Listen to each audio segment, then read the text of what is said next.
네, 안녕하세요. 우연TV의 우혜원입니다. 오늘은 제6의 영양소라고 불리는 식이섬유에 대해서 말씀을 드려보도록 하겠습니다. 네, 먼저 식이섬유는요, 신분 상승 영양소다라고 말씀을 드릴 수가 있는데요.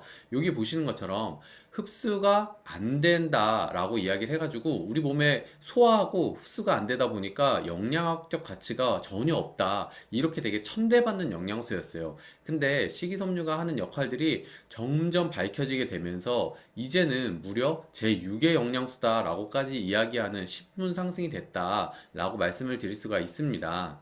그래서 그럼 유해 영양소면 다섯 가지 앞에 서 있는 게 도대체 무엇이냐라고 말씀을 드리면 제일 먼저 3대 영양소 같은 경우는요. 탄수화물, 단백질, 지방. 우리가 보통 탄단지다 이렇게 얘기를 하잖아요. 이 세 가지가 3대 영양소에 들어가고요. 자, 5대 영양소에는요. 바로 비타민과 미네랄, 무기질 요거를 가지고 5대 영양소다라고 말을 합니다. 자, 여섯 번째 영양소가 바로 이 식이섬유 또는 물이다라고 이야기를 하는데요. 이만큼 우리 몸에 정말 중요한 영양소로서 인정을 받게 된 식이섬유에 대해서 말씀을 드려보도록 하겠습니다.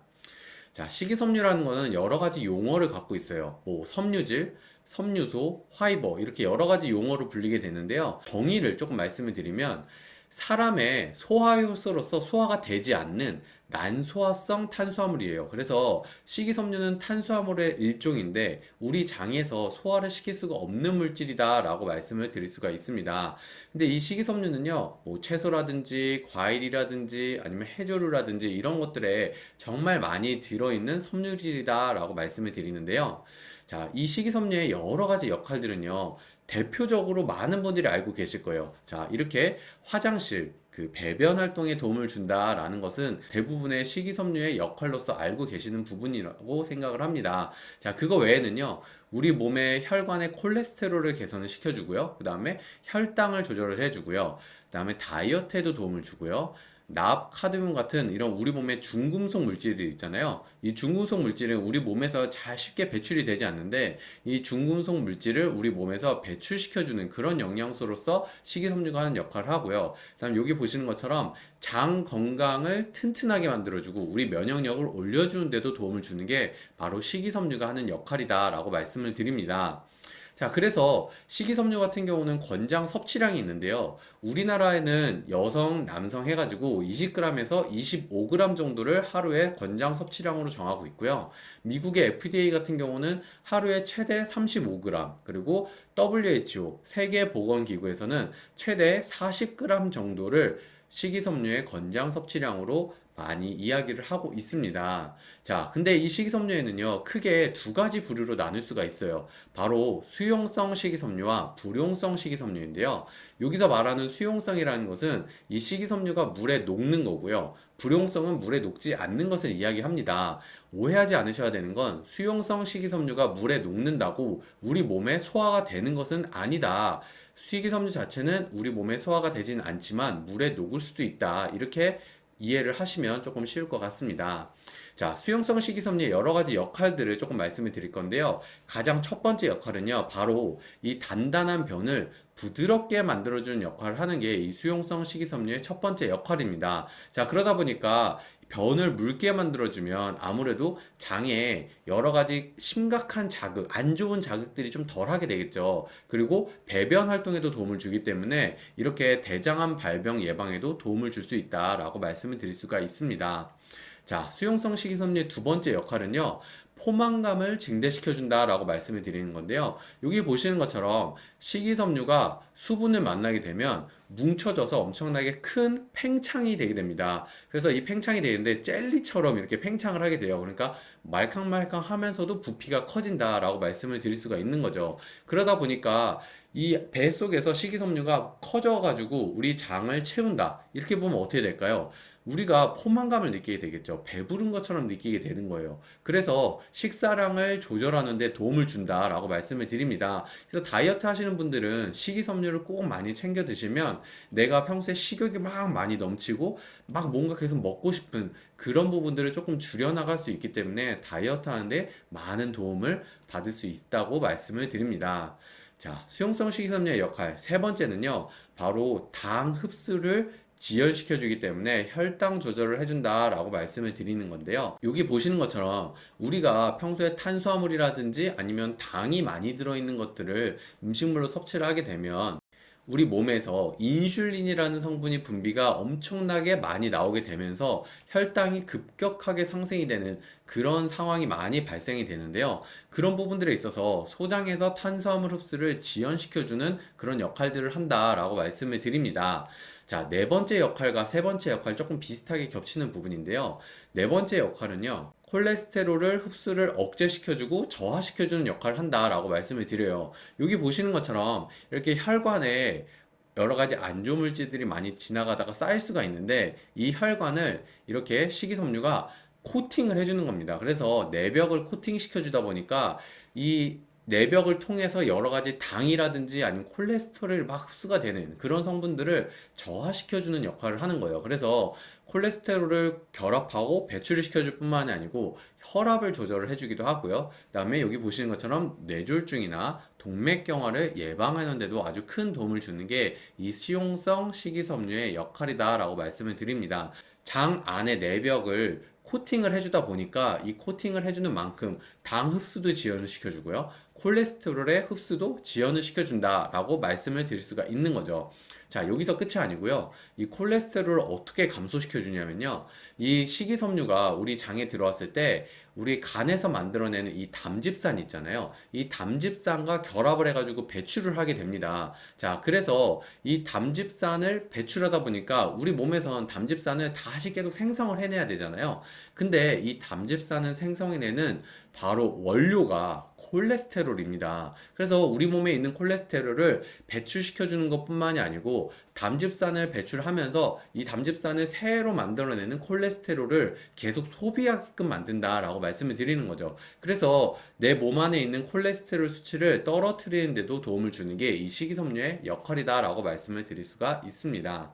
자, 다섯 번째는요, 바로 장내 유익균 수가 증가될 수 있게끔 도와준다라는 것입니다. 자, 우리 유산균 강의 때 보면 프로바이오틱스와 프리바이오틱스에 관련된 이야기를 제가 드렸잖아요. 이 프리바이오틱스는 바로 식이섬유다라고 말씀을 드렸는데 이 식이섬유, 프리바이오틱스가 프로바이오틱스, 유산균의 먹이다라고 말씀을 드렸었습니다. 그만큼 이 식이섬유 같은 경우는요, 유산균의 먹이이기 때문에 유산균이 엄청나게 번식할 수 있는 그런 장 환경을 개선시켜주는 데 도움을 줄 수가 있겠죠.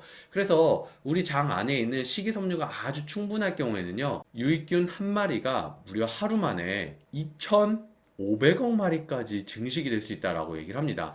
단 한 마리가 2,500배가 증가가 될 수 있는 거예요. 자, 그래서 우리가 유산균만 계속 먹는 것보다 이 식이섬유를 같이 섭취를 해주면요. 우리가 예를 들어서 유산균을 10억 마리 먹었어요. 그럼 이 10억 마리가 내 장 속에서 제대로 식이섬유를 만났을 경우에 엄청나게 많은 숫자로 증가를 할 수 있게 되겠죠. 그럼 그렇게 증가가 되면서 내 장내 환경이 훨씬 좋아지고요. 장내 환경이 좋아지면 좋아질수록 우리 몸의 면역력도 증가가 되는 그런 여러 가지 연쇄적인 효과를 받을 수 있다라고 말씀을 드릴 수가 있습니다. 그래서 장내 유익균을 증식시켜 주는데 수용성 식이섬유가 아주 큰 역할을 한다. 이렇게 말씀을 드릴 수가 있습니다.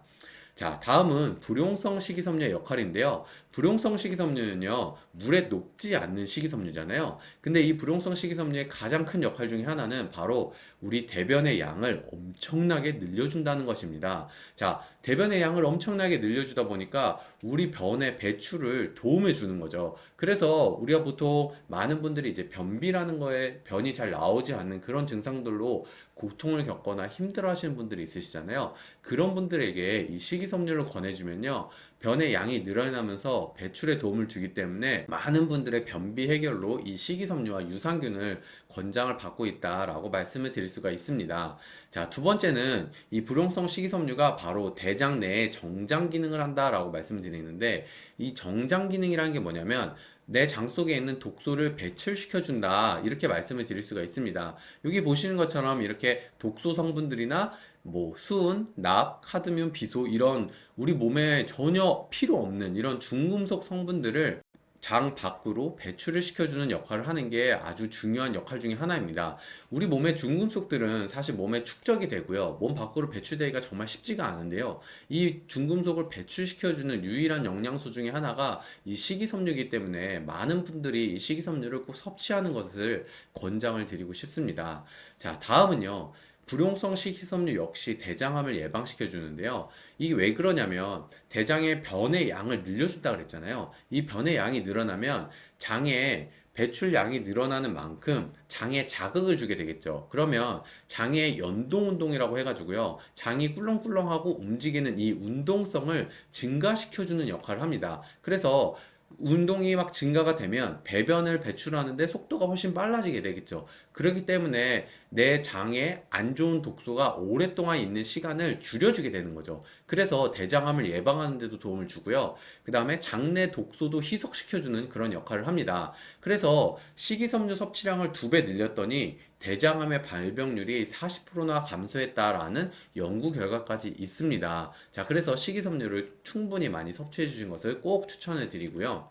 자, 이래서 이렇게 식이섬유는 수용성과 불용성 두 가지가 있다라고 말씀드렸는데 이 섭취 비율에 대해서 어떻게 먹으면 좋을까라고 말씀을 드리면 가장 황금 비율은요. 수용성 1, 불용성 3 이렇게 1대 3의 비율로 섭취하는 것을 아주 많이 추천을 드리고 있습니다. 자, 그래서 이 식이섬유는 그럼 무조건 많이 먹으면 좋냐? 아니면 그냥 섭취할 때 어떤 부분을 좀 조심하면 좋을까? 이 부분에 있어서는요. 첫 번째, 식이섬유를 섭취할 때는요. 반드시 무조건 물을 충분히 섭취해 주시는 게 아주 중요합니다. 물을 충분히 섭취해 주지 않으면 오히려 이 식이섬유라는 성분 자체가 물 흡수를 엄청나게 빨아들이는데 수분이 부족해 버리면요. 얘가 배변을 배출하는데 아주 힘들어지겠죠. 그렇기 때문에 물을 충분히 섭취를 해주시는 게 아주 중요합니다. 오히려 식이섬유를 많이 섭취했는데도 불구하고 수분 섭취를 하지 않으시면요, 변비가 더 심해지는 부작용이 나타날 수도 있거든요. 그래서 식이섬유를 어떤 분들에게 추천해 주시거나 내가 식이섬유를 섭취할 때는요, 꼭 평소보다 수분의 양을 더 많이 섭취하시는 것을 추천을 드립니다. 자, 두 번째는요. 섭취하실 경우에 가스가 차고 트림, 방기 증상이 나오시는 그런 경우가 생길 수도 있거든요. 자, 그런 경우에는 내 장 환경이 이미 엄청나게 안 좋아져 있다라는 뜻이에요. 가스가 너무 많이 차 있고 소화가 너무 안 되는 그런 장 상태 자체가 환경 자체가 너무 안 좋다라는 얘기거든요. 자, 그런 경우에는요. 처음에 소량으로 먼저 섭취를 해주고요. 점점 내 장 환경을 조금씩 조금씩 좋아지게 만들어주는 게 도움을 받을 수가 있습니다. 한 번에 많은 양이 갑자기 들어버리면 안에서 전쟁이 일어나겠죠. 이 전쟁이 일어나면요. 고통스러운 여러 가지 생리 현상들을 맛보실 수 있다는 그런 부분들을 말씀을 드리고요. 자, 다음은 이 식이섬유 중에 우리 알로에 성분들이 있어요. 개인적으로는 이 알로에 성분은 아주 최후의 방법으로 쓰는 걸 조금 추천을 드립니다. 왜냐면 여러 가지 식이섬유 종류 중에 알로에 성분 같은 경우는 장을 조금 외부적으로 자극하게 만들어서 효과가 조금 빠르게 나올 수는 있거든요. 근데 장기간 동안 섭취하실 경우에 이 알로에 성분 자체가 조금 찬 성분이기도 하고요. 그 다음에 장의 부작용을 조금 만들어낼 수가 있어요. 그래서 예를 들면 그거예요. 좋게 좋게 달래주면 가장 좋은데 계속 폭력을 휘두른다라고 볼 수가 있는 거죠. 그래서 정말 이도저도 해도 도저히 안 된다. 그러면은 일시적인 방편으로 알로에를 잠깐 사용해 보시는 거는 추천을 드리지만 알로에 성분 같은 경우는 장기간 섭취하는 거는 조금 제한을 하시는 걸 추천을 드린다라고 말씀을 드립니다. 자, 그래서 이 식이섬유 도대체 어떻게 선택을 하면 좋을까? 자, 첫 번째는요. 불용성 3, 수용성 1의 비율로 되어 있는 식이섬유 조금 선택을 하시면 가장 좋고요. 뭐, 그리고 두 번째 같은 경우는 이제 유산균에 보통 이 식이섬유가 같이 들어있는 것들이 엄청나게 많잖아요. 그래서 뭐, 신바이오틱스다 이래가지고 프리바이오틱스가 같이 들어있다. 이렇게 이야기를 하는데요.